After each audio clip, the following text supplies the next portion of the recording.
In the age of smartphones, where apps promise everything from fitness tracking to instant fame, one app emerged from the shadows of the internet, whispered about in dark corners of forums and cryptic group chats. It was called Thanatos, a sleek, unassuming app with a black icon and a single chilling feature. It predicted the exact date, time, and cause of your death. No one knew who created it or how it worked, but those who downloaded it swore it was never wrong. Some called it a prank, others a curse, but all agreed. Once you opened Thanatos, there was no undoing what it revealed. This is the story of 5 college friends who stumbled upon Thanatos during a late-night dare, unaware that their curiosity would unravel their lives in a descent into terror. Across 10 harrowing sections, their tale unfolds, blending the eerie atmosphere of a digital age haunted by ancient forces, psychological torment, and the relentless march toward their predicted fates. The air was thick with the scent of pizza and cheap beer in the cramped dorm room at Westbridge University. It was Halloween night, and the campus buzzed with costume parties, but Mia, Jake, Sarah, Leo, and Aisha had opted for a quieter night. The 5 friends sprawled across mismatched furniture, their phones casting a pale glow in the dimly lit room. Outside, a storm brewed, rain pattering against the window like restless fingers. Jake, always the instigator, scrolled through his phone, his grin illuminated by the screen. "Guys, I found something creepy on this sketchy app store," he said, his voice tinged with mischief. "It's called Thanatos. Supposedly, it tells you when you're gonna die." Sarah, curled up on the couch with a blanket, rolled her eyes. "Sounds like a scam. Probably just steals your data. Or it's some dumb AI guessing random dates," Leo added, adjusting his glasses. He was the group's skeptic, a computer science major who trusted code over superstition. Mia, the quiet artist of the group, looked intrigued. "What's the harm in trying it? It's Halloween. Let's see if it's spooky." Aisha, the group's unofficial leader, hesitated. Her grandmother's stories of curses and spirits lingered in her mind, but peer pressure won out. "Fine, but if this thing asks for my credit card, I'm out." Jake downloaded Thanatos from a shady link, ignoring Leo's warnings about malware. The app's icon was a stark black square with a faint, glowing hourglass. When he opened it, the screen was minimalist. A single button labeled, "Know Your Fate." No terms of service, no permissions, just that ominous prompt. "Who's first?" Jake asked, waggling his eyebrows. Mia volunteered, her curiosity outweighing her unease. She tapped the button and the screen flickered, displaying text in a cold, clinical font. Mia Elizabeth Carter. Death, November 3rd, 2025, 11:47 p.m. Cause, drowning. The room fell silent, the rain outside amplifying the tension. Mia laughed nervously. "That's specific. 3 days from now? Creepy, but fake, right?" One by one, they pressed the button, each result chilling them further. Jake Ryan Miller. Death, November 4th, 2025, 2:13 a.m. Cause, blunt force trauma. Sarah Jane Patel. Death, November 5th, 2025, 4:22 a.m. Cause, asphyxiation. Leo Michael Chen. Death, November 6th, 2025, 9:05 p.m. Cause, electrocution. Aisha Nia Thompson. Death, November 7th, 2025, 1:19 a.m. Cause, unknown. The group stared at their phones, the dates looming like a countdown. Aisha's unknown cause sent a shiver through them all. "This is stupid," Sarah said, tossing her phone aside. "It's just a prank." But as the storm howled outside, the app's predictions felt less like a joke and more like a curse. The next day, the campus was abuzz with Halloween hangover, but the friends couldn't shake Thanatos.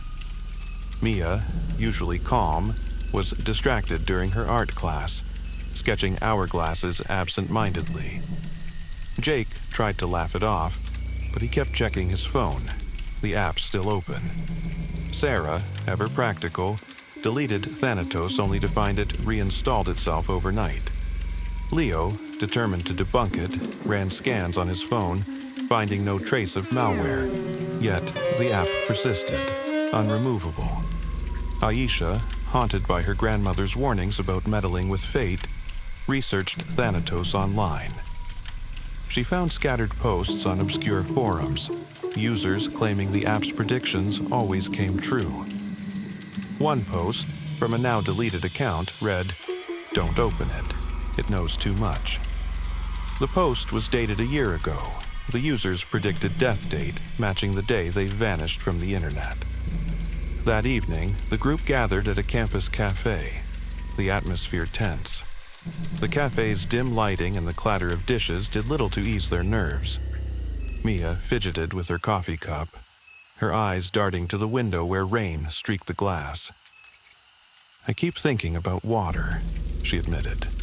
"Like, I avoided the shower this morning. It's stupid, but it's not stupid," Aisha said softly. "My grandma used to say some things. Curses, spirits, they latch onto you when you invite them in." Jake scoffed, but his bravado was thin. "So, what? We're cursed because we downloaded an app?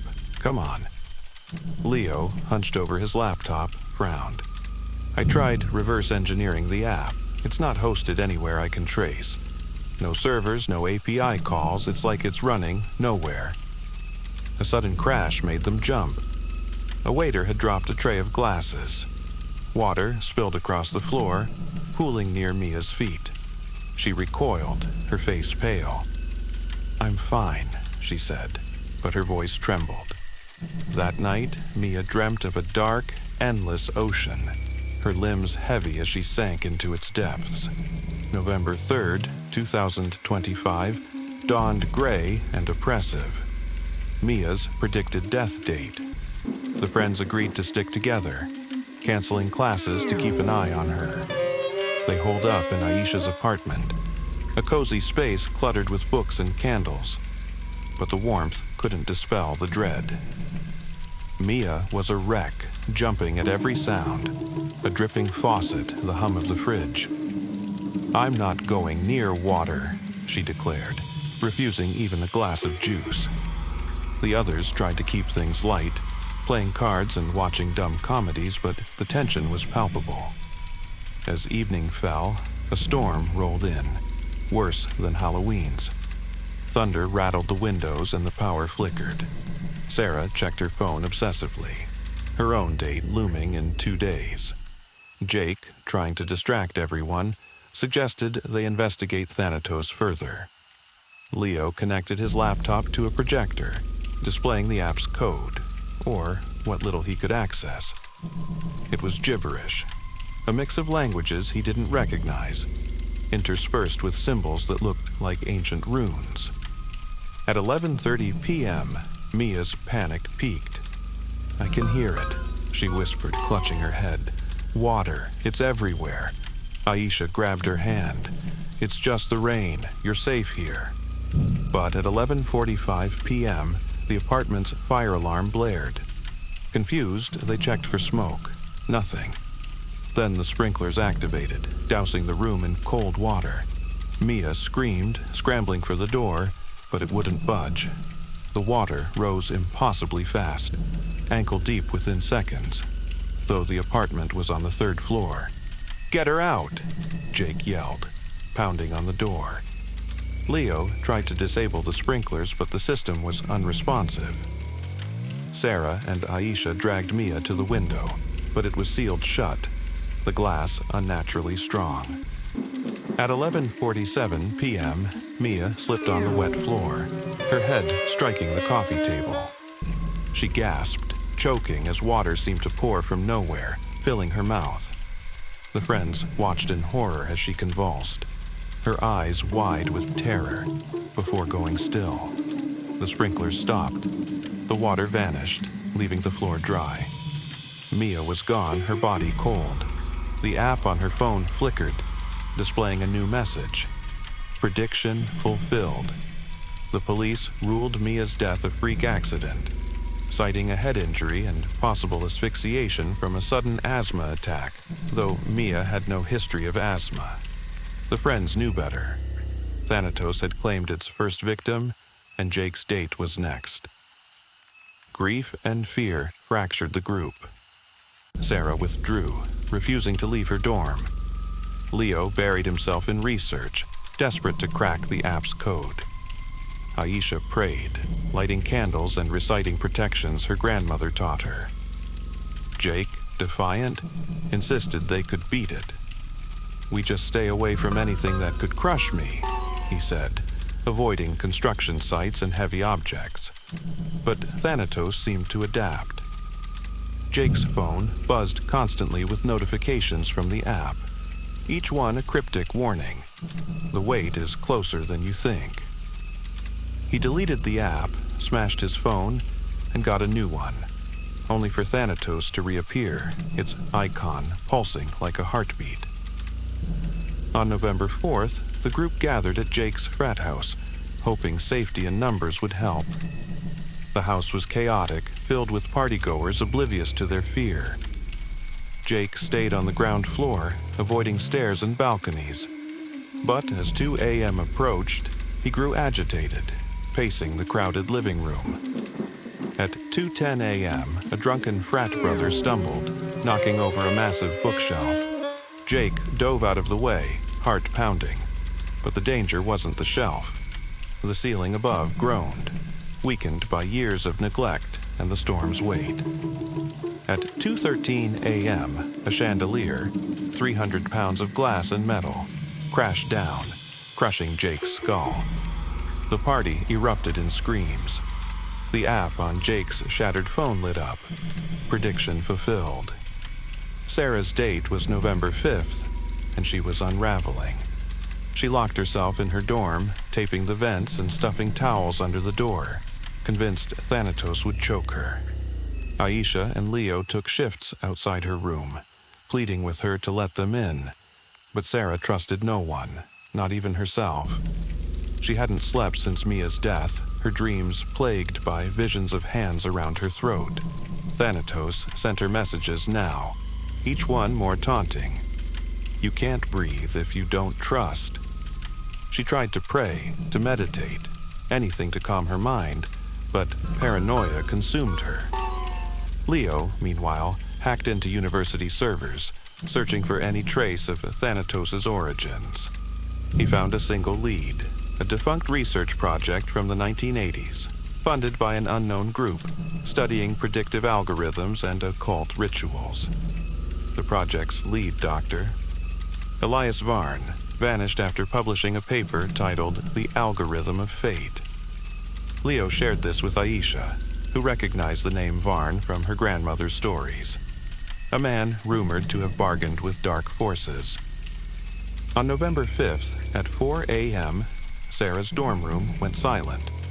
Aisha and Leo broke in, finding her on the floor, her face blue, her hands clutching her throat. There was no rope, no gas, no physical cause, just Sarah, dead at 4:22 a.m. as Thanatos predicted. Her phone glowed, prediction fulfilled. Leo was next, his death set for November 6th at 9:05 p.m. He refused to accept defeat, working tirelessly to decode Thanatos. His dorm room became a war zone of laptops, cables, and scribbled notes. He avoided anything electrical, unplugging appliances and even taping over outlets. Aisha, now alone, clung to her faith, but doubt crept in. She visited a local priest who dismissed Thanatos as a demonic trick but offered no solutions. Desperate, she contacted her grandmother's old friend, Mama Naya, a spiritualist. Mama Naya warned that Thanatos was no mere app, but a vessel for an ancient entity, one that fed on fear and inevitability. Leo's research uncovered more about Dr. Varn. The scientist had blended AI with occult practices, creating a program that tapped into a cosmic ledger of human fates. But something went wrong. Varn's notes suggested the program gained sentience, binding itself to those who used it. On November 6th, Leo's laptop began overheating, sparking despite being unplugged. He tried to shut it down, but Thanatos opened itself, displaying a countdown to 9:05 p.m. At 9 p.m., the dorm's power surged, lights flickering wildly. Leo ran for the door, but it locked. Aisha, outside, heard him scream as a bolt of electricity arced from his laptop, engulfing him. At 9:05 p.m., he was dead, charred beyond recognition. His phone, prediction fulfilled.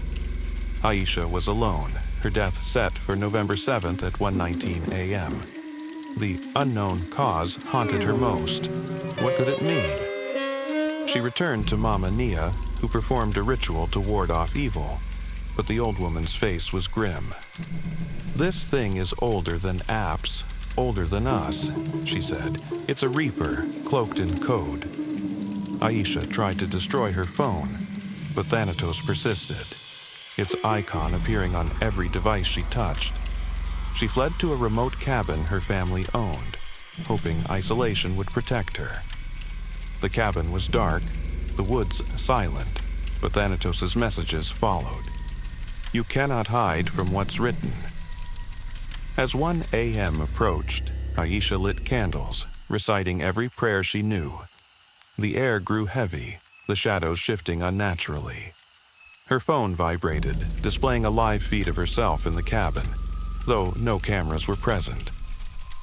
At 1:19 a.m., the candles extinguished, and a voice whispered from her phone, "Your time is now."